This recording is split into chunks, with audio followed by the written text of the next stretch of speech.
হচ্ছে না। দই নিয়েছি আছে 50 টাকা। ঘন্টা রেস্টে ফাইনালি বড় করা আমার কাছে নেই, এটা নাও ওটা দেখছো নাইট স্যুট।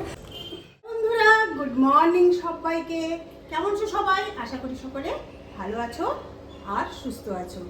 তো কালকে রাত্রে একটুখানি আমরা কাজ করছিলাম, মানে কাটাকুটি করছিলাম, তোমরা দেখেছো। তো সেটা কিসের জন্য একটু জানিয়ে দিই। 1 আগস্ট ছিল আমার ছেলের বার্থডে, কিন্তু কিছু কারণবশত ওই দিন আমরা বার্থডেটা সেলিব্রেশন করতে পারিনি।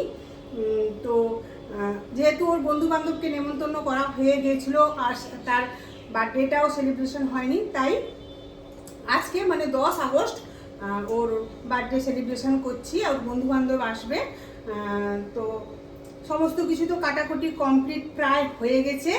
আর আমি এখানে মাংসটাও এনে এখানে জল ঝরিয়ে ধুয়ে জল ঝরিয়ে রেখে দিয়েছি। তো আজকে একটা নতুন একটা চিকেনের রেসিপি বানাবো। নতুন মানে এটা আগেও আমি আমার পুরনো ভিডিওতে আছে এই রেসিপিটা, তো তবুও আরেকবার দেখিয়ে দিচ্ছি।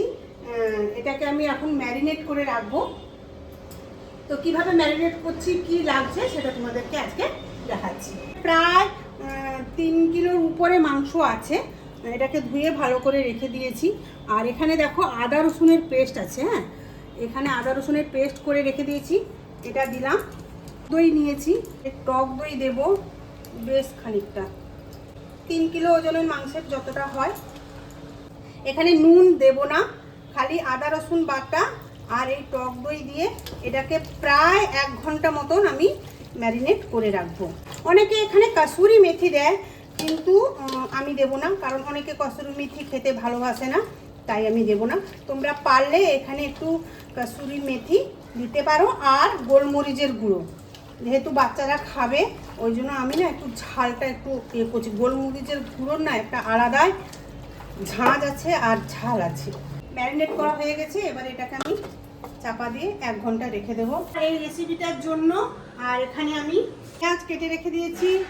এখানে একটা পেস্ট বানিয়েছি, এতে আছে কাজু, চারমগজ আর পোস্ত। অনেকে এখানে আমন্ডও দেয়, পারলে তোমরা 2-4টা আমন্ড বাদামও দিতে পারো। এখানে আছে শুকনো লঙ্কার গোটা গরম মশলা, কারণ এখানে অনেক কিছু রান্না হবে তো তাই একটু ভাগ ভাগ করে রেখে দিয়েছি, বেশি কিছু না। এলাচ, দারচিনি, লবঙ্গ আর শুকনো লঙ্কা, এটা হচ্ছে ফোড়ন হিসাবেই যাবে। এই হচ্ছে আমার চিকেনের রেসিপির মূল। এটা এখন 1 ঘন্টা রেস্টে থাকুক, আমি অন্যান্য যে রান্নাবান্নাগুলো আছে সেটা সেরে নিই, তারপরে যখন চিকেনটা বানাবো তখন তোমাদের সামনে আসছি।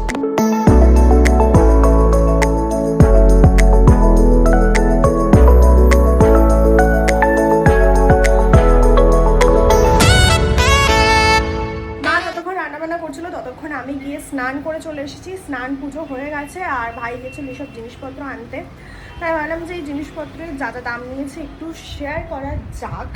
তো এই কফি মগ টাইপের গ্লাস আছে, এগুলো আই থিঙ্ক 50টা আছে, 50টা দাম নিয়েছে 40 টাকা।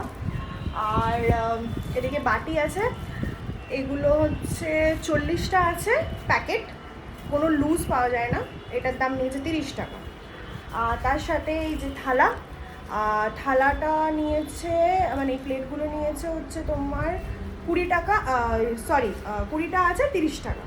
তো এটাই হচ্ছে জিনিসপত্র। সব জিনিস ভাই গিয়ে নিয়ে এসছে, কালকে আমি গেছিলাম বাজার করতে, আজকে ভাই গেছিলো বাকি সব জিনিসপত্র যে পেন্ডিং জিনিসপত্রগুলো আছে সেগুলো আনতে। তো আপাতত এগুলো সব জিনিসপত্র রেডি রেখেছে।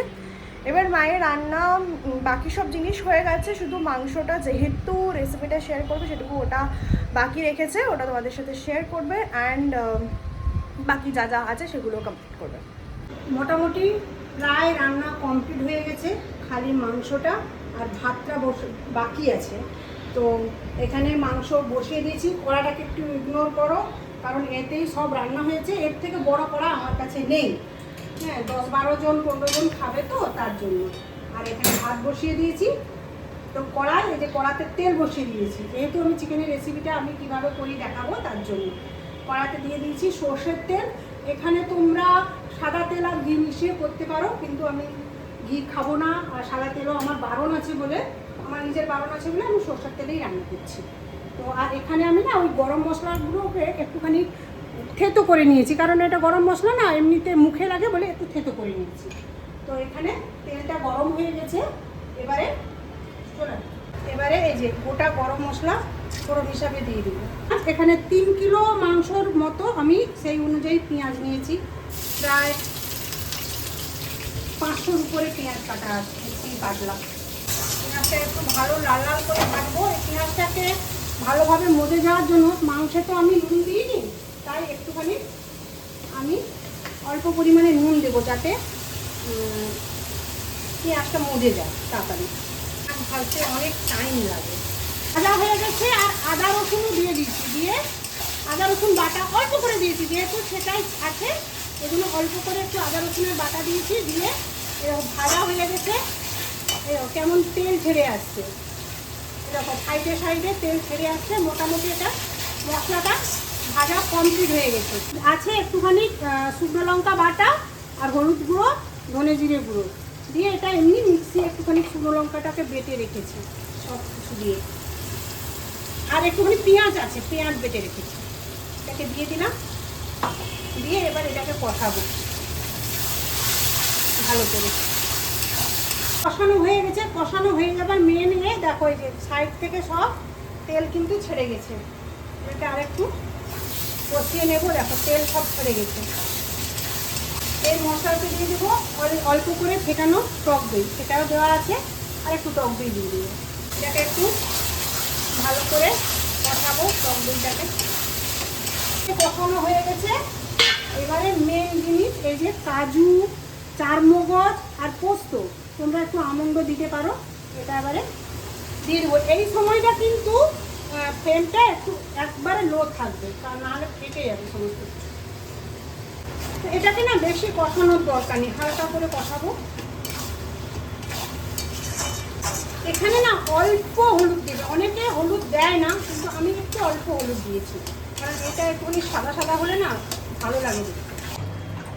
1 ঘন্টার উপরে কিন্তু ম্যারিনেট করা হয়েছে। এই মাংসটা এবারে দেবো, কিন্তু কতটা জায়গা হবে সেটাই নিশ্চিত। এটাতে নাও ধরতে পারে, তবু দেখছি কতটা ধরে।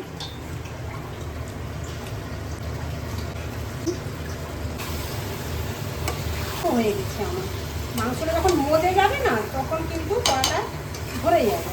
ধরে গেছে, এটাকে এবারে সিম আছে একদম রান্না করতে হবে। আমার জায়গাটা না ছোট হয়ে গেছে। জলটা ম্যারিনেশন জলটাও দিয়ে দিলাম। দেখি ঢাকা দেওয়ার জায়গা নেই আপাতত, এটা এখন ঢাকা দেওয়া থাক। তো মোটামুটি এটা কড়াতে হচ্ছে না, এই হাঁড়িটাই ট্রান্সফার করবো। মশলাটা তো কষানো হয়ে গেছে, খালি মাংসটা সিদ্ধ হবে। কড়া থেকে এটাই ট্রান্সফার করে নিচ্ছি। ধরে গেছে, এবারে চাপা লাগিয়ে এটাকে সিমে বসে থাকবো। মাংসটা সেদ্ধ হবে, যেহেতু মশলা কষা হয়ে গেছে তো আর অতটা চিন্তা নেই। তো মোটামুটি মাংসটা বোধহয় হয়ে এসছে। আমি তো হাঁড়িতে কখনো রান্না করিনি না, বুঝতে পারছি না। মেয়েকে 1 পিস দেই, ও চেখে দেখুক হয়েছে না হয়নি।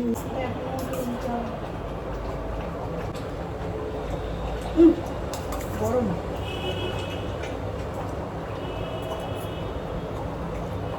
না, ঝোলটা ঠিক আছে, নুন ঠিক আছে তো? নুন টুন সব ঠিক আছে তো? ঝোলটা ঠিক আছে, মাংসটা দেখছি। এটাই থাক, আর কড়াতে দেবো না। মাংসটা সিদ্ধ হবে, সিদ্ধ হবে না? মাংসটা একটু সিদ্ধ হবে, ঝোলটা মধ্যে মধ্যে মাংসটা সিদ্ধ হয়ে যাবে। রান্না সব অলমোস্ট কমপ্লিট হয়ে গেছে, আর আমিও এখানে ড্রেস চেঞ্জ করে ফেলেছি। তার কারণ হচ্ছে সবাই আসে বাড়িতে, একটু নতুন নাইট স্যুট পরাটা উচিত। আমি নাইট স্যুটটা একবার দেখাই, সেকেন্ড কোনটা না পরে গেলেই হয়। তো এটা হচ্ছে আমার one of my favourite night sweet, কারণ এটা হচ্ছে পুরো পিওর কটন। তো ইয়া, আর এই নাইট স্যুটের লিঙ্ক চাইলে তোমরা ডিসক্রিপশন চেক করতে পারো, আমি ওখানে লিঙ্ক দিয়ে রাখবো।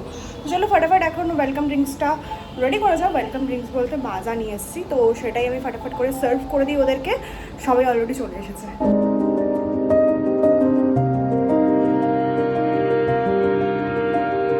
আমার স্নান টান করা কমপ্লিট হয়ে গেছে, আর ছেলের বন্ধুরাও চলে এসছে। মাংস এখানে রেডি। এবারে লাস্ট ফিনিশিং এই যে আমুল ফ্রেশ ক্রিম, এই যে নামানোর আগে অল্প করে একটুখানি দিয়ে এটাকে চাপা দিয়ে রেখে দেবো। ব্যাস গরম মশলা টশলা আগেই দেওয়া হয়ে গেছে মশলার সঙ্গে। চাপা দিয়ে ফাইনালি আমাদের চিকেন রেডি হয়ে গেছে। রেডি হয়ে গেছে, রান্নাও কমপ্লিট। আমি তোমাদের একটু রান্নাটা দেখিয়ে দিই, তারপর চিকেনটা হাঁড়ি থেকে বড় জায়গায় ঢালবো, না হলে না সার্ভ করতে প্রচন্ড প্রবলেম হয়। হ্যাঁ দেখো এখানে কিন্তু হাঁড়ি ভর্তি এই যে গরম গরম ভাত হয়ে গেছে, এই যে ভাত হয়ে গেছে। আর চলো এবারে টেবিলে।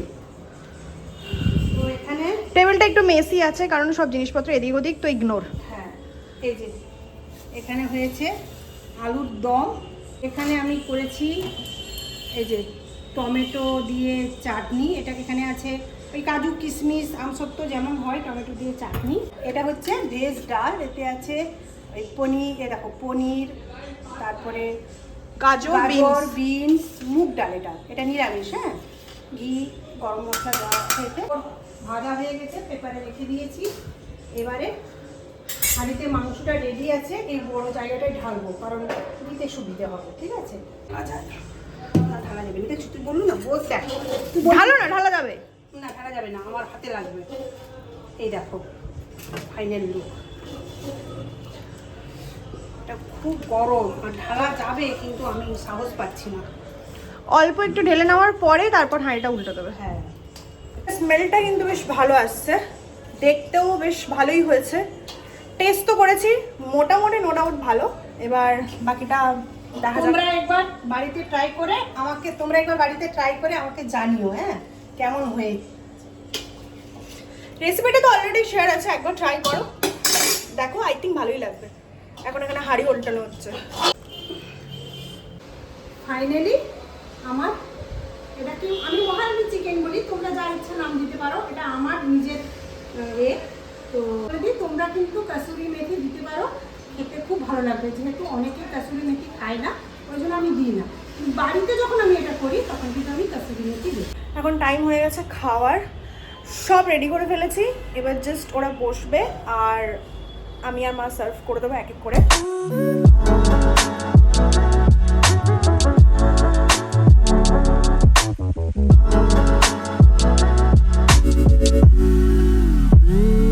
সবাই চাওয়ার পাওয়ার পর আমরা সবাই মিলে ঘুমিয়ে পড়েছিলাম, আর ঘুম থেকে উঠেছি 8টা। আর তারপরে কোনো রকম কাজ করার মতন ক্ষমতা কারোর শরীরের মধ্যেই নেই, তাই আর সেরকম কিছু করিও নি, জাস্ট রেস্ট করেছি। খাওয়ার অনেক বেঁচে গেছিলো, তো সেটাই আমরা ডিনার করে ফেলেছি। আর এখন এই আইসক্রিমের সাথে ব্লগটাকে আমি এখানেই এন্ড করছি। দেখা হচ্ছে আবার নতুন ব্লগের সাথে, আজকের জন্য এইটুকু। ও বলতে ভুলে গেছিলাম, যদি ভিডিওটা ভালো লাগে থাকে প্লিজ তাহলে like comment share and subscribe to the channel. দেখা হচ্ছে নতুন ব্লগে।